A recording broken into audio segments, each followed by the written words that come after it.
right, welcome back to Hot Stove. We got that full screen, Bill. Here it is, Harold, the full screen of notable free agent starters along a distinguished list. We put lefties, righties together in the same eye chart for you, but we want to pick off one particular name to talk about, Walker Buehler. This is a high-end all-star pitcher. Yes, this is. And, man, what a journey he had in 2024 alone, coming off injury, having not pitched for the better part of 2 years. Yeah. From the pit to the pinnacle. Started out and just didn't look like himself. And I don't know how many broadcasters said that on the air. It almost became cliche. Well, he looked like himself by the end of the World Series. He was dominant, starting with the third inning of his division series start against San Diego, right? He had the clunky second inning, gave up the 5 runs. From that point forward, he was lights out. Yeah. And I think that his free agent candidacy is as strong as it could ever be right now. I agree. And I think when I look at Walker, look, he was the #1 pick. We know what transpired.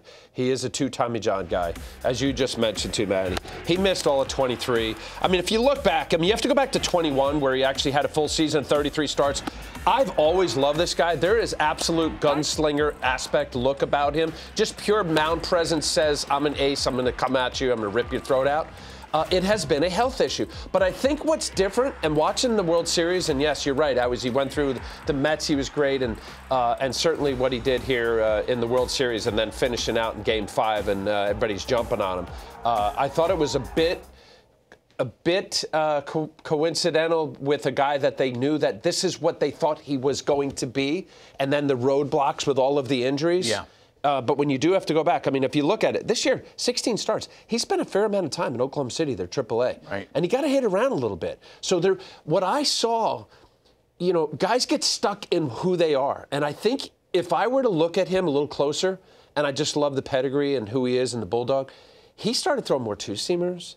He throw the big slow hook, because he was a guy that admitted, Walker, how many, if you throw 50 fastballs, tell me how many of them you actually try to throw as hard as you can. And he looked, it's like, I try to throw it as hard as I can every time. And that's not what I saw during the postseason. About a guy to gas pedal brake, temper it a little bit. You don't have to let it rip 97, 98. And the velo's down, but it's going to come back. I think it was an unbelievable learning experience. Somebody's going to get an ace. I'm convinced of it. You also, along the course of that 13 straight scoreless innings in the postseason, saw so much kiss my aspirin bottle from him. He had this kind of, because that's who he is. He was just a bad boy out there, man. It was fun to watch because with everything he's been through, it's, even if you're not a Dodger fan, who among us can't get behind a story of a guy that's had failing health for 2 years, probably questioned his own career many times during that stretch, then he comes back and is at his best on the brightest of stages. It was fun to watch. 22, he has 12 starts. 23, he missed. And then this year, 16 starts. Like, it went sideways. I mean, he's going into his free agency. He made $8 million last year. Like, you would think a guy that, as he's progressing his career up to free agency, it's more than that. Like, it has been a health issue the last few years, and I don't care. I think somebody's going to get – they're going to get somebody, 70 cents on the dollar